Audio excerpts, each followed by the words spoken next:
जी बच्चों, तो असल जो हमारी रिसर्च का जो ये लेक्चर है वो यहाँ से स्टार्ट होगा। साइंटिफिक मेथड जो है ना वो बेसिकली हमारी सारी रिसर्च जो है ना वो साइंटिफिक मेथड के इर्द गिर्द घूमती है।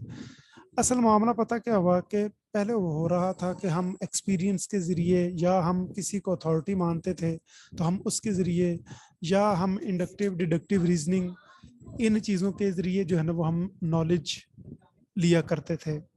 फिर आहिस्ता आहिस्ता जो है ना वो हर तरफ आपको पता है कि रिसर्चेज होना शुरू हुई। तो फिर उन्होंने सोचा कि यार क्यों ना एक ऐसा मुनज़्ज़म जो है ना वो कोई निज़ाम कायम किया जाए, कोई ऐसा सिस्टम, कोई ऐसा मेथड, कोई ऐसा प्रोसीजर कि जिसके ज़रिए रिसर्च की जा सके। तो हम देखते हैं कि रिसर्च की कुरान पाक में, अहादीस में इतनी ज़्यादा अहमियत बयान की गई है। इवन आप देख लें कि कुछ 700 दफ़ा जो है ना वो यही हुक्म दिया गया है, बल्कि 600 प्लस टाइम्स कि भाई क्या करें कि आप कायनात में गौर व खोज करें। और हम ये भी देखते हैं कि इबादत करने वालों की हज़ारों सालों की इबादत से एक लम्हे का गौर व फिक्र जो है ना वो ज़्यादा अहमियत रखता है। और आपको जो इतनी ज़्यादा इजादात नज़र आ रही हैं, जो इन्वेंशंस नज़र आ रही हैं, तो ये मेरे बच्चों उसी जो है ना वो गौर व खौज का जो है ना वो कमाल है।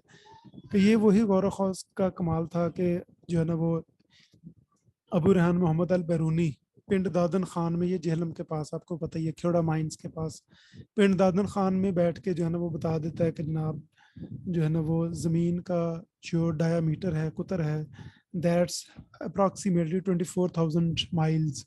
और ये अब इन्होंने सैटेलाइट्स से मैयर किया है तो वो थोड़ा बहुत को फ़र्क है। तो इस तरह जो है ना वो गौर व खौज करने की या रिसर्च की इतनी ज़्यादा अहमियत है। तो मसाइल तो आ रहे थे इंसानियत को, साथ साथ जो है ना वो जैसे जैसे टेक्नोलॉजी आ रही है तो मसाइल भी और तरह के आते जा रहे हैं। तो चलते चलते जो है ना वो फिर ये साइंटिफिक मेथड तक आ गए। और अब जो है ना वो हम बात करते होते हैं साइंटिफिक मेथड की, कि साइंटिफिक मेथड की क्यों ज़रूरत है और इसमें है क्या क्या कुछ, और इसमें स्टेप्स कौन कौन से इन्वॉल्व हैं। और इस पे जब आप लोग रिसर्च कुछ लोगों ने कर ली होगी, कुछ कर रहे होंगे या कुछ ने अभी करनी होगी, तो हम ये जो है ना वो साइंटिफिक मेथड ही फॉलो करते हैं, इसलिए इसकी इतनी ज़्यादा अहमियत है। तो हम किस अपने तजर्बात से या अथॉरिटी ये है कि आपने देखा कि यार किसी बंदे को बहुत ज़्यादा उसने ऑथेंटिक काम किया हुआ है तो फिर आप उसको अथॉरिटी मान लेते हो। जैसे रिसर्च में जॉन डब्ल्यू क्रेसवेल का जो है ना एक नाम है, अथॉरिटी है, कि अगर वो कोई बात करेगा तो हमें माननी पड़ेगी। फिर इंडक्टिव रीजनिंग और डिडक्टिव रीजनिंग में आप में से कोई मुझे डिफरेंस बताएगा?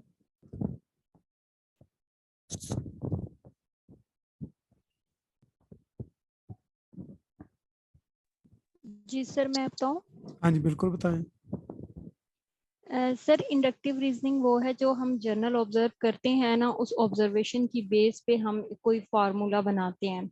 लाइक जैसे मैथ है, मैथ में हमने ऑब्जर्व किया, उस पर एक हमने स्टैंडर्ड फार्मूला बना लेते हैं।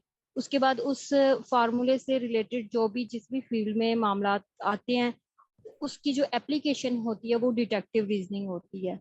हमने जब भी जर्नल से स्पेसिफिक की तरफ जाते हैं, यानी एक तो जर्नल ऑब्जर्वेशन की तरफ जाते हुए स्पेसिफिक फार्मूला बनाते हैं, वो इंडक्टिव रीजनिंग होता है। और हम्म। डिडक्टिव रीजनिंग वो होती है जो हमने स्पेसिफिक एक फार्मूला बना लिया हुआ है, लेकिन उससे हम एक जर्नल सॉल्यूशन की तरफ जाते हैं, वो हमारे पास होती है। और जो सर एरिस्टोटल जो था, वो डिडक्टिव रीजनिंग, उसकी जितनी भी रिसर्च थी या जो वो थ्योरीज बयान करता था, वो सारी डिडक्टिव रीजनिंग बेस्ड होती थी, डिडक्टिव मेथड यूज करते था। अच्छा, मुझे यूं लग रहा है कि आप उल्टा बता गई हैं। नहीं सर, इंडक्टिव मतलब सर उर्दू में इसको इस्तकराई कहते हैं ना, फॉलो करना। और डिडक्टिव जो होता है इस्तखराज, यानी कि हमने कोई चीज जब निकालनी होती है ना किसी चीज में से, तो फिर हम वो डिडक्टिव रीजनिंग यूज करते हैं। और ये अच्छा मेथड इसका ना, मैंने मैथ में सर पढ़ा था। अरे अच्छा एक इसका मिनट, मैं बताती हूँ। इसका ये जो जी जी डिडक्टिव है ना, वो जनरल टू स्पेसिफिक है, और इंडक्टिव है वो स्पेसिफिक टू जनरल है। हाँ ये बिल्कुल ठीक कह रही हैं। सर हम ये देखें ना, स्पेसिफिक एक जैसे ही प्रॉब्लम स्पेसिफिक को देखते हुए ही हम उस पर एक फार्मूला बनाते हैं, हम उस तरफ जाते हैं। स्पेसिफिक में हमारी जर्नल ऑब्जर्वेशन होती है, जो इंडक्टिव यानी रीजनिंग प्रॉब्लम होती तो है, एक ही जैसा है। इंडक्टिव डिटेक्टिव ये रीजनिंग, होता है कि वो, जी सर।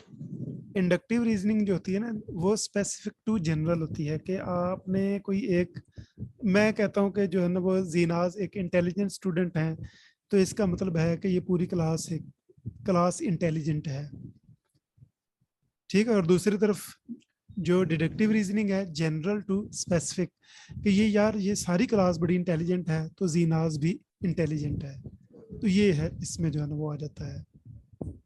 तो इंडक्टिव रीजनिंग, डिडक्टिव रीजनिंग। अच्छा, इसको याद करने का मैं एक सादा सा आपको फॉर्मूला बता देता हूँ।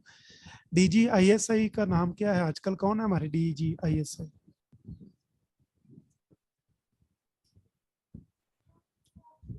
पहले तो नदीम था अंजुम टाइप अब इस तरह करके उनका नाम है, अब आपने ये देख लेना है। लेकिन DG डायरेक्टर जनरल, ठीक है। तो डिडक्टिव जी general to specific, ISI inductive specific यानी IS, इसके साथ इंडक्टिव के साथ ऐसा आ गया है, तो स्पेसिफिक टू जनरल कर लीजिएगा। तो डिडक्टिव के साथ G आ गया है तो DG, तो वो आ जाएगा जनरल टू स्पेसिफिक। तो ये एक आसान सा सादा सा गुलिया है इसको याद करने का। क्लियर है सबका? Yes sir. अच्छा जी बच्चों, आगे हम चलते हैं। साइंटिफिक मेथड जो है ना the most efficient and reliable method है।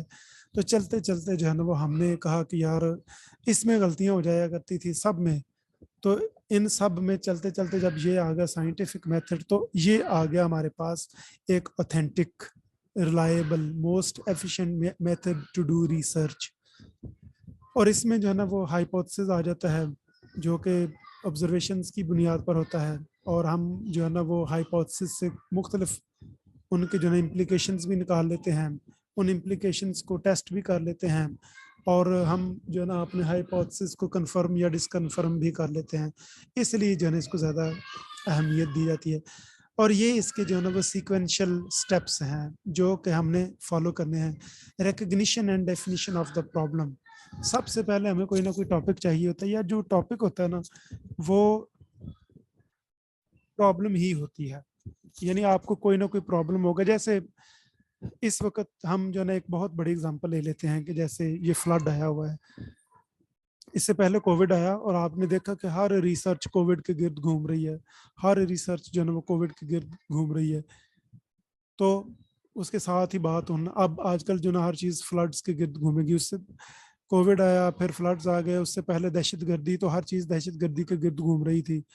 दरमियान में ये जो है ना रशिया यूक्रेन वार आ गई, यानी कि कोविड का तब ख़त्म हुआ जब बात हो रही थी रशिया यूक्रेन वॉर पे। तो ये होता है प्रॉब्लम आ गया, अब उसका सोल्यूशन क्या है, उसके लिए फिर लोग रिसर्चेस करते हैं। तो हम इसके लिए ना इंशाल्लाह इस पे डिटेल में नेक्स्ट लेक्चर में बात करते हैं, क्योंकि इसमें टाइम हो गया ख़त्म। तो इंशाल्लाह दोबारा मिलते हैं, फिर हम यही पढ़ेंगे sequential steps of the scientific method.